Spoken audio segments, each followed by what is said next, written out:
Is Elon Musk done with Dogecoin? Has he moved on to other things? Some people on Twitter are claiming such, as he has now done some new things over the last 24 hours that have people at least wondering if that is the case. Now it's time to look at exactly what happened. So Elon Musk decided to post this as his profile picture earlier today. He left it up for approximately 4 or 5 hours, and this is what was on it. Bored Ape Yacht Club NFTs. You see that center one right there, which has a very high value. All of these have a pretty large sized value in the market, being the number one NFT project currently is Bored Ape Yacht Club. They've also done stuff with NFTs and things like that, and so Elon doing this automatically sent the project up a decent ways. It was around a 20% spike from the floor price after Elon Musk did this, which is kind of crazy considering those NFTs were already pretty valuable. Then it did fall back down a good ways afterwards, but Elon Musk also underneath made a comment. He said,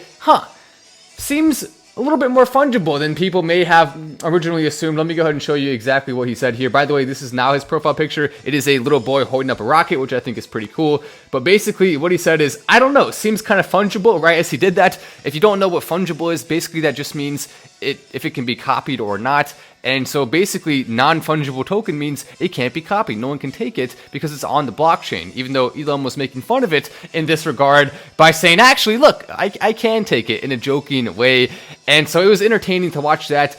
So does that mean Elon Musk has now moved on from Dogecoin to Bored Ape Yacht Club? Absolutely not. No, he's just simply making fun of it, which I find humorous, even though I personally like some NFT projects, cough cough Dogex, which I actually really like a lot. For the most part, NFTs are a little bit silly. There's only some that I think actually have really cool communities and really cool art and I want to support, and that's very, very, very rare. Typically speaking, I don't like NFTs that much. It has to be something that I just think has so much awesomeness and the community behind it is just so cool, like Dogex, that I actually want to support it. But without that, then there's really not necessarily much behind an NFT that will make me like it. Dogex to the moon! I tweeted that. And Dogex saying from the main Twitter account, we are currently doing our pre-flight checks. Godspeed as well. By the way, a new team has taken over for it. And this comment I also thought was very interesting coming in from Lawrence. He said, well, this is a very interesting situation. Sotheby's using Twitter to ask new owner, and this is what Sotheby's said. And by Sotheby's, what I'm talking about is one of the guys on the board of Sotheby's or something like that. Michael Buhana, one of the guys behind Sotheby's, which is one of the biggest auction houses, he says, Elon Musk, as much as I admire your work, I'd like to have you remove your profile picture that I created for our Sotheby's sale. Or you credit me. Happy to send you the original file, minted with the buyer approval. And, I mean, this guy absolutely destroyed him. Well, this is a very interesting situation. Sotheby's using Twitter to ask the new owner of Twitter to cease and desist from using a work they allege to be their own, which work is composed of works owned by other people. So now you're going to the owner of a platform and using or technically he doesn't own it yet, but the guy who's about to own Twitter, and you're using that platform to call him out for using his profile picture as your art, even though technically all it was you putting together pictures of other people's art that then you are now making a percentage off of through selling through Sotheby's. It's kind of silly, and actually was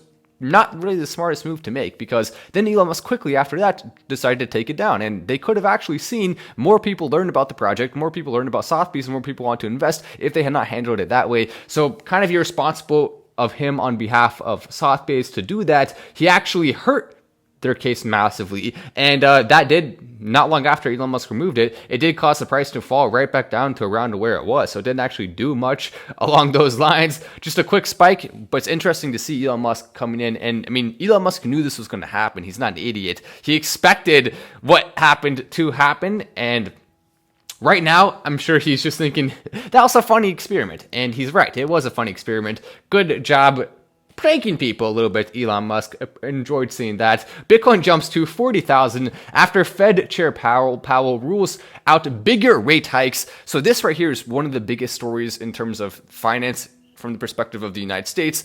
And yes, we do have a haircut, a brand new haircut, which means Matt Wallace is looking nice and fresh. Referring to myself in third person. Why would I do such a thing? I don't know. That's, you know, sometimes it can be, referring to yourself in third person sometimes is kind of cool, right? But if you do it all the time, don't do that. That's just, you're going too far. I mean, so there are some people, I've seen TV shows where people will, the entire show will be like, Rachel strongly agrees that this is how, and the person is Rachel saying this. Rachel strongly agrees that Rachel really should have Rachel on board with this in the future, and that's what Rachel thinks. There's no way you're to get Rachel to change her mind on this. Well, you are Rachel. What are you talking about? Just say I. Use the word I. Is that the one you want to use? Use I. Just use it. It's okay. You don't be afraid. Bitcoin jumps to 40,000 after Fed Chair Powell rules that bigger rate hikes are not coming. Now, technically, the amount I trust Fed Chair Powell is about the amount I trust how far I can throw a bed chair towel, which actually is decently far. But let's just say the amount I can throw a Fed chair towel in reference to an Olympian who is specifically trained in throwing towels, which none of those exist. But if they did, how far I can throw it in comparison to how far they can throw it, which would be obviously nothing to a pale in comparison. There we go. Now the analogy finally makes perfect sense. Not a single person here is not going to understand that simple, easy analogy to understand with absolutely no sarcasm whatsoever involved here. But anyway, yes, that's basically how much I trust it. What I mean by that is he could absolutely just say, actually, I'm going to hike the heck out of the rates. Just kidding. Oh, I wasn't really saying that because a lot of people in the government see it as their jobs, per se, to actually, instead of telling you the truth, to try to tell you what they think is best.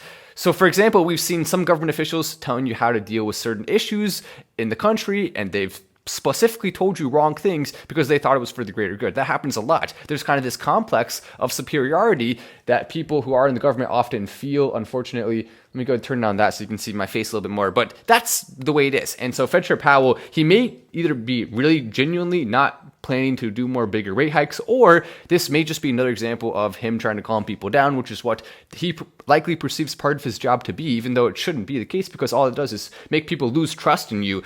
Now, the truth is they also probably should, to some degree, increase rates because of the interest rate being so unbelievably high. It's really irresponsible to have lower interest rates and a higher amount of debt because that can cause an economic trouble. It can cause a downfall. So that's why people really need to be careful about this. But is Elon Musk abandoning? Absolutely not. In fact, Elon Musk pros NFTs even in this article headline, which I thought was pretty funny. He's just having fun. No, of course he's still on the Dogecoin train. He's not abandoning Dogecoin whatsoever. He's here for the long run. He will continue to support and have fun with it. That's the only crypto that he actually likes being on the bandwagon of, clearly, because he hasn't really talked to any others. There was that one time he joked about Rocket Bunny or whatever. But besides that, he really has not strayed from the course, which I think is cool. And now, I'm coming from a position where I have supported a few other coins, but keep in mind, that's very seldom and rare. The amount of coins I've supported, I can count on one hand. That's it. At least coins that, now that's not including coins like, say, for example, Helium, which I still think is really cool. I set up a Helium miner recently. Coins like Helium are in a different category because those are already established coins that have proven things already. I'm talking about coins that have promises of things that they can prove, but still have to actually go and prove that. When it comes to coins like that, I've only really supported to any degree or talked about 3, and one of them did more than a 100x afterwards. The other one did pretty dang well. I think it was around 20x or something. It did really well, and both of those then did cool down in decent ways afterwards, but they're still up from when I first started mentioning them by a large margin.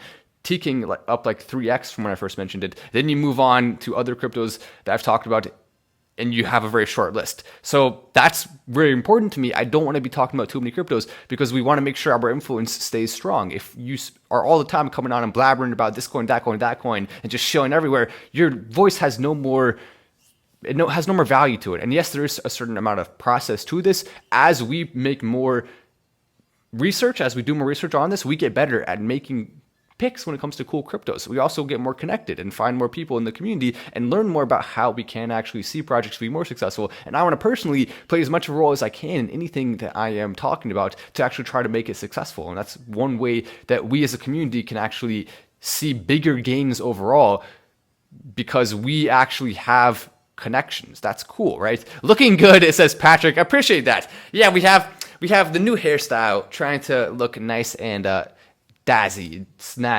Dazzy? Okay, well, you know what? We'll create a new word. Dazzy, a Dogecoin lover who happens to have a new haircut. That's the definition of Dazzy, Webster's dictionary. Please add it in there, as we are, of course, so important that we deserve every single word we say, that the Dogecoin community does, to be added in the dictionary. No. We're not like, we're humble. We're humble for the most part. Now, there are a few exceptions to where we can have fun and not be humble, but we like to, generally speaking, I want to be humble. As a community, I want us to be humble because it just reflects better. It shows that we're not necessarily all about profits all the time. We also care about actually helping the world, and that is true. Most of us do. We want to see the world get better. It's not just about us personally benefiting. It's about the entire community benefiting. And yes, no one's afraid of making profits, and you shouldn't be. You should never back down from that. Always be perfectly proud of the fact that one of the reasons you like crypto, it should be that you want to make money in it. That's okay. And anyone who has the mindset of, oh, we have to go against this, those are the types of people who I find to be very annoying. And some of them actually have publicly hated on many influencers before. So, it's just something that we can get used to. It's par for the course. It is what it is. So we will not go against it there too much, against the grain. But California governor issues executive order on crypto as state embraces blockchain technology. That's an interesting article. I hope to see more and more states embracing cryptocurrency. I'll talk more about that in the next episode. Make sure to subscribe with the notifications on. What the heck are you doing? You can click the button. You can click whatever the heck other buttons are down there if you want. Even the dislike button. That's an option on the table. I'm Matt Wallace. This is Final Stand, and I will see you in the next video.